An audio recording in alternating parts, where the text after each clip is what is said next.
Hello दोस्तों, आपका हमारे चैनल मूवी क्रेज पर स्वागत है। आज हम जिस मूवी को एक्सप्लेन करने जा रहे हैं उस मूवी का नाम है रेड नोटिस, जो कि 2021 में रिलीज हुई है। इस मूवी में हम दुनिया के सबसे बेशकीमती सोने के अंडों की चोरी को देखने वाले हैं। कैसे वे चोर मिलकर उन अंडों की चोरी को अंजाम देते हैं और पुलिस से बचकर भाग निकलते हैं। मूवी की शुरुआत में हमें फर्स्ट सेंचुरी बीसी की एक कहानी सुनाई जाती है, जहां पर हमें उस वक्त की सबसे खूबसूरत महारानी क्लियोपेट्रा के 3 सोने के अंडों के बारे में बताया जाता है। रोमन जनरल मार्क एंटनी ने ये अंडे क्लियोपेट्रा को उनकी शादी में तोहफे के तौर पर दिए थे। फिर कई साल बीत जाते हैं और लोग इन अंडों की कहानी को झूठ मानकर भूल जाते हैं। पर फिर 1907 में एक किसान को अपने खेत में उनमें से 2 अंडे मिल जाते हैं, जिनमें से एक अंडे को म्यूजियम में रखा जाता है और दूसरे को ऑक्शन में बेच दिया जाता है। पर 2000 साल बीत जाने के बाद भी तीसरे अंडे का पता नहीं चलता। फिर हमें एक चोर को उस अंडे की एक नकली कॉपी बनाते हुए दिखाया जाता है, जो कि उसे चोरी करने का प्लान बना रहा है। फिर हमें इस मूवी के टाइटल रेड नोटिस का मीनिंग बताया जाता है, जिसका मतलब होता है कि दुनिया के सबसे खतरनाक क्रिमिनल्स जिनको ढूंढने के लिए इंटरनेशनल क्राइम पुलिस ऑर्गेनाइजेशन यानी कि इंटरपोल अरेस्ट वारंट निकालता है, उसे रेड नोटिस कहा जाता है। कहानी फिर प्रेजेंट में शिफ्ट होती है और हमें रोम का एक म्यूजियम दिखाया जाता है, जहाँ पर उन 3 अंडों में से एक अंडे को रखा होता है। फिर वहां पर जॉन हार्डली, जो कि एक FBI एजेंट होता है, और उसकी पार्टनर उर्वशी दास, जो कि एक इंटरपोल ऑफिसर होती है, उन दोनों को आते हुए दिखाया जाता है। उर्वशी उस म्यूजियम के मैनेजर को बताती है कि उन्हें टिप मिली है कि दुनिया का सबसे बड़ा चोर, जिसका नाम नोलन बूथ है, वो उस अंडे को चोरी करने वाला है। मैनेजर फिर उन्हें उस अंडे के पास लेकर जाता है, जहाँ पर वो अंडा पहले से ही मौजूद होता है। पर जॉन कहता है कि शायद चोर पहले ही चोरी कर चुका है और उसने उस अंडे को बदल दिया है। जॉन फिर एक थर्मल स्कैनर को लेकर उस अंडे को स्कैन करता है, पर वो अंडा थर्मल स्कैनर में डिटेक्ट नहीं हो पाता। जॉन कहता है कि अगर अंडा सोने का होता तो रूम की गर्मी को रिफ्लेक्ट कर देता, जिससे वो उस थर्मल स्कैनर में ठीक से दिखाई देता। जिस पर उसे म्यूजियम का सिक्योरिटी इंचार्ज कहता है कि शायद थर्मल स्कैनर में कुछ खराबी हो। पर जॉन फिर वहां पर खड़े एक बच्चे से उसकी कोल्ड ड्रिंक लेकर उस अंडे के ऊपर डाल देता है, जिससे वो अंडा गलने लगता है और उसे देखकर सब लोग पैनिक में आ जाते हैं। फिर उर्वशी उस म्यूजियम को जल्दी से लॉक करने को कहती है, जिसे सुनकर नोलन वहां से भागने लगता है और जॉन भी उसके पीछे पीछे भागने लगता है। पर जॉन एक दरवाजे के बीच में अटक जाता है और किसी तरह खुद को छुड़ा लेता है, उसके पीछे जाने लगता है। नोलन फिर एक एक करके सारे पुलिस वालों और सिक्योरिटी गार्डों को चकमा देते हुए वहां से भागने लगता है। वो भागते हुए बिल्डिंग के ऊपर चला जाता है, पर जॉन उसके सामने गन लेकर आ जाता है। नोलन फिर जॉन को कुछ देर तक अपनी बातों में उलझा कर रखता है और आखिर में जब नोलन जॉन को वो अंडा देने ही वाला था, तभी वहां पर उर्वशी आ जाती है और नोलन जॉन की गन को फेंककर खिड़की से कूदने लगता है, पर जॉन भी उसे पकड़कर बाहर कूद जाता है। वे दोनों फिर एक छत के किनारे लटक जाते हैं। नोलन जॉन से उस अंडे को छीनकर नीचे कूद जाता है।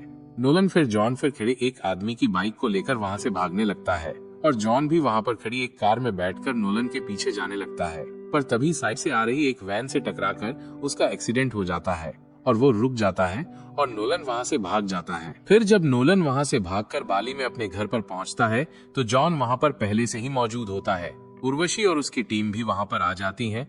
जॉन फिर नोलन को बताता है कि वो उसके केस पर कई सालों से काम कर रहा है। वो नोलन को बताता है कि उसने अपनी पहली चोरी 13 साल की उम्र में की थी। उसका बाप स्विस पुलिस में है और उसकी माँ अमेरिका में एक प्रोफेसर है। वो ये चोरियां पैसों के लिए नहीं बल्कि नाम कमाने के लिए करता है। वो फिर नोलन को अरेस्ट करके वहां से ले जाने लगते हैं। उर्वशी उस अंडे को जॉन के पास दे देती है।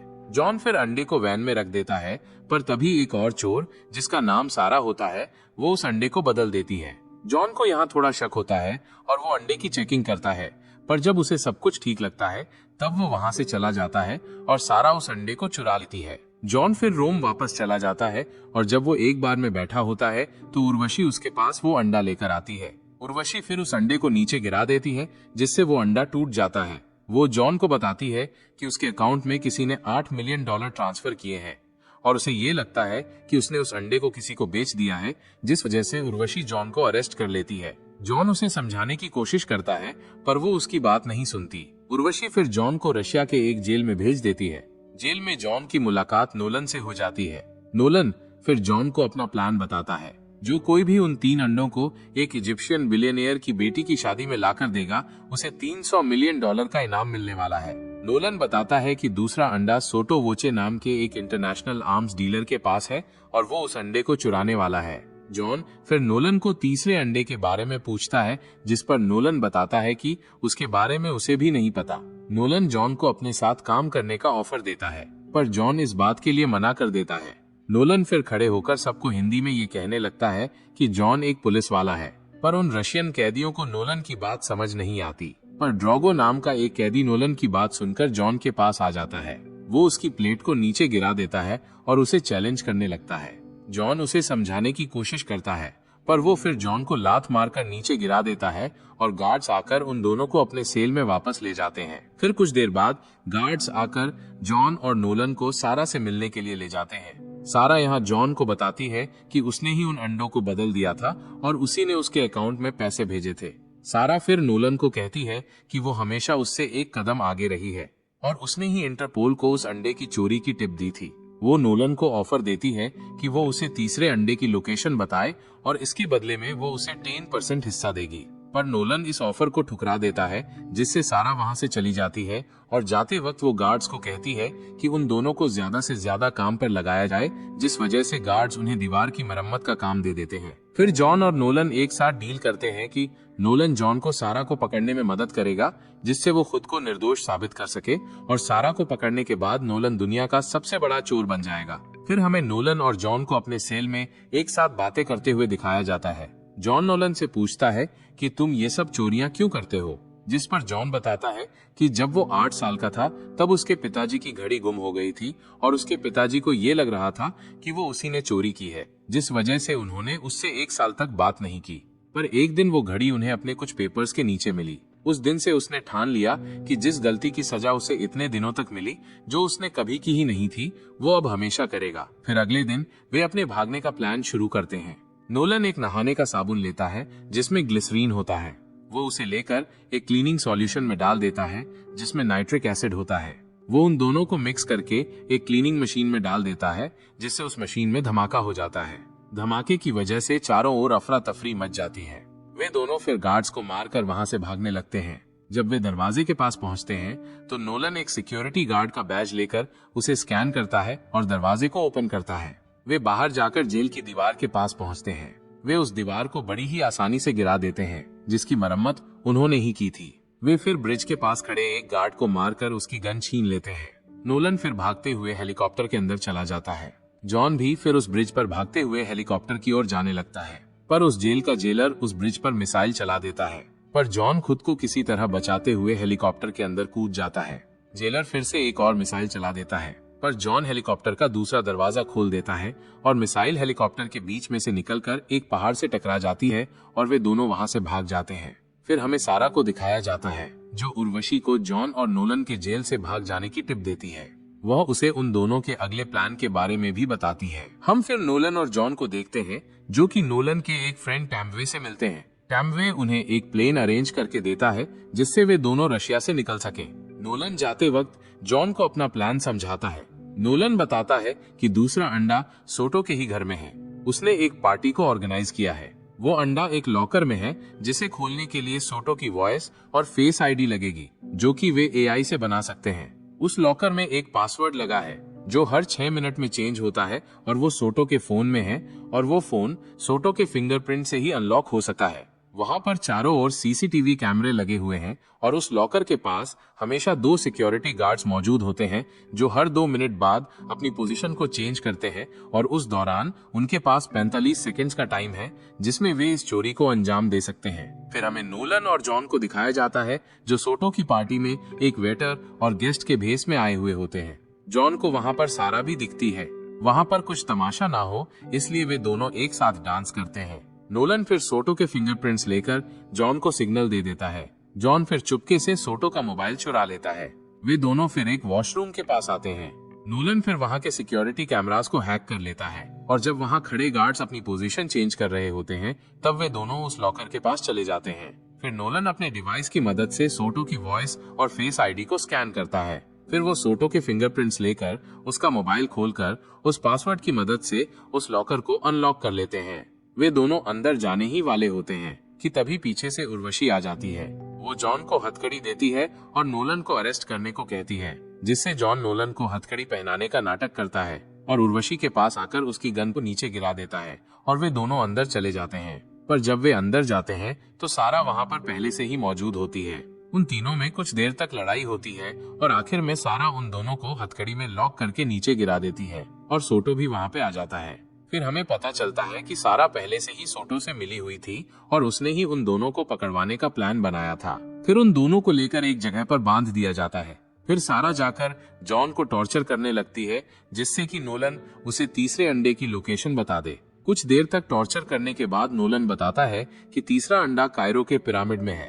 सारा फिर सोटो को एक शैंपेन देती है, जिसे पीकर वो बेहोश हो जाता है और सारा उस अंडे को ढूंढने के लिए चली जाती है। कुछ देर बाद सोटो को होश आ जाता है।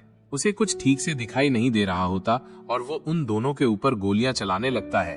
उन गोलियों की वजह से जॉन के हाथ की हथकड़ी खुल जाती है। जॉन फिर सोटो को घुसा मारता है, जिससे वो नीचे गिर जाता है। वे फिर वहां से भागकर एक स्टेडियम के बीच में पहुंचते हैं, जहां पर बुल फाइटिंग का मैच हो रहा होता है।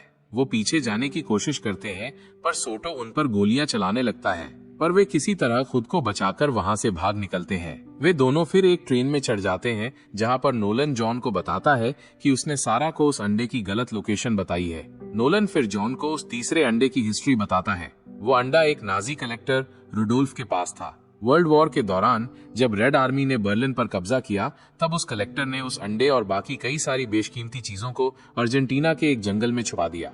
लोगों ने कई साल तक उस जगह की खोज की, जिनमें से उसके पापा भी एक थे, और उसके पापा के पास जो घड़ी थी वो उसी कलेक्टर की थी। फिर उसके पापा की मौत के बाद एक दिन जब उसे वो घड़ी मिली, तो उसने गुस्से में उस घड़ी को फेंक दिया, जिससे वो घड़ी टूट गई, जिसके अंदर उस अंडे की लोकेशन के कोऑर्डिनेट्स थे। वे दोनों फिर उस अंडे को ढूंढने के लिए अर्जेंटीना के जंगलों में चले जाते हैं। जंगल में कई देर तक ढूंढने के बाद उन्हें वो बंकर मिल जाता है। वे दोनों फिर उसके अंदर चले जाते हैं। वहां पर एक बड़ा दरवाजा होता है, जिसमें नाजी सिंबल में एक लॉक लगा होता है। नोलन फिर उसके ऊपर अपने पापा की घड़ी रख देता है, जिससे वो दरवाजा अनलॉक हो जाता है। जब वे दोनों अंदर जाते हैं तो वहां पर उन्हें कई सारे बेशकीमती चीजों का खजाना मिल जाता है। हमें यहाँ पर जॉन और नोलन की कुछ बातचीत दिखाई जाती है, जहाँ पर नोलन जॉन से पूछता है उन नाजियों ने इतना सारा सामान इतने छोटे दरवाजे से कैसे लाया होगा, जिस पर जॉन नोलन को एक सील्ड कॉपर माइन दिखाता है, जिससे उन्होंने ये सारी चीजें यहाँ लाई होंगी। फिर कुछ देर ढूंढने के बाद उन्हें वो तीसरा अंडा भी मिल जाता है और तभी उनके पीछे सारा आ जाती है। सारा नोलन को कहती है वो इतनी भी बेवकूफ नहीं कि वो उसकी बात मानकर पिरामिड में उस अंडे को ढूंढने जाए। वो नोलन से उस अंडे को लेने ही वाली थी कि तभी वहां पर सारा का पीछा करते हुए उर्वशी और उसकी टीम आ जाती है और उनके बीच में फायरिंग स्टार्ट हो जाती है। वे तीनों फिर वहां रखी हुई कार में बैठकर उस खदान की सील को बम से उड़ाकर वहां से भागने लगते हैं। उर्वशी और उसकी टीम भी उनका पीछा करने लगती है। उर्वशी किसी तरह नोलन से उसका बैग छीन लेती है, पर तभी सारा भी उस बैग को पकड़ लेती है। वे दोनों बैग को अपनी ओर खींचने की कोशिश करती हैं, पर आखिर में नोलन एक छलांग लगाकर उस अंडे को पकड़ लेता है। वे तीनों फिर गुफा के आखिर में एक झरने के पानी में कूद जाते हैं। नोलन फिर अंडे को लेकर पानी से बाहर आ जाता है और वहां से जाने लगता है, पर नोलन को जॉन की चिंता होने लगती है और वो उसे पुकारने लगता है। वो फिर उस अंडे को नीचे रखकर जॉन को ढूंढने के लिए पानी में चला जाता है, पर जॉन उससे पहले ही पानी से बाहर निकल चुका था। उनके पीछे पीछे सारा भी पानी से बाहर आ जाती है। नोलन फिर जॉन को उसे अरेस्ट करने को कहता है। जॉन सारा के पास हथकड़ियां लेकर जाता है, पर वे दोनों एक दूसरे को किस करने लगते हैं, जिसे देखकर नोलन को शौक लग जाता है। फिर जॉन नोलन को बताता है कि वे दोनों पार्टनर्स हैं और वे शुरुआत से ही इस चोरी को अंजाम दे रहे हैं। उन्होंने ये सब नाटक इसलिए किया क्योंकि तीसरे अंडे के बारे में सिर्फ उसे पता था, और अगर चाहे कुछ भी हो जाता वो उन्हें उस अंडे के बारे में कभी नहीं बताता। उसी ने सारा को वो पहला अंडा चुराने दिया था, और जब सोटो ने उन्हें बांध कर रखा था तब सारा ने ही उसे उन बेड़ियों की चाबी दी थी, और उन्होंने शुरुआत से ही सारी चीजें प्लान की थी। वे दोनों फिर नोलन से उस अंडे को लेकर उसे बेड़ियों से एक पेड़ के साथ लॉक करके वहां से चले जाते हैं। जॉन और सारा फिर कायरो में उस इजिप्शियन बिलियनियर की बेटी की शादी में जाते हैं। वे उसे उन $300 मिलियन के बदले में वे अंडे दे देते हैं। वो बिलियनियर फिर उन अंडों को अपनी बेटी की शादी में तोहफे के तौर पर सबके सामने पेश करता है। हमें यहाँ सिंगर एड शीरन का एक कैमियो भी दिखाया जाता है, जो उस शादी में परफॉर्म कर रहे होते हैं, पर तभी वहाँ पर उर्वशी और उसकी टीम आ जाती है। वे उस बिलियनियर को चोरी किए हुए अंडों को खरीदने के जुर्म में अरेस्ट कर लेती हैं। उर्वशी को इन अंडों की डील के बारे में उन दोनों ने ही इन्फॉर्म किया था, जिससे उन्हें उनके पैसे भी मिल गए और अंडे भी अपनी जगह सही सलामत चले गए। जब वे दोनों अपने बोट पर वापस लौटते हैं तो उन्हें वहां नोलन मिलता है। नोलन उन्हें बताता है कि उसने उनके अकाउंट डिटेल्स उर्वशी को भेज दिए हैं, और जब जॉन अपना अकाउंट चेक करता है तब वो देखता है कि इंटरपोल ने उनके सारे अकाउंट खाली कर दिए हैं। नोलन फिर उन दोनों को इससे बड़ी चोरी का एक ऑफर देता है और बताता है कि उनके पास समय कम है क्योंकि उर्वशी उन्हें पकड़ने आ रही है, जिससे वे दोनों उसके ऑफर को एक्सेप्ट कर लेते हैं। उर्वशी जब उनकी बोट पर पहुंचती है तो वे पहले ही वहां से भाग चुके होते हैं। उर्वशी फिर उन तीनों के खिलाफ रेड नोटिस इशू कर देती है। मूवी के आखिर में हमें उन तीनों को पेरिस में दिखाया जाता है जो उनकी अगली चोरी करने जा रहे हैं, जो कि हमें इस मूवी के पार्ट 2 में दिखाया जाएगा। आपको ये मूवी कैसी लगी और आपको अगला वीडियो किस मूवी पर चाहिए, प्लीज हमें कमेंट बॉक्स में जरूर बताएं। अगर आपको ये वीडियो पसंद आया है तो वीडियो को लाइक करो, शेयर करो और चैनल को सब्सक्राइब करो। Thank you.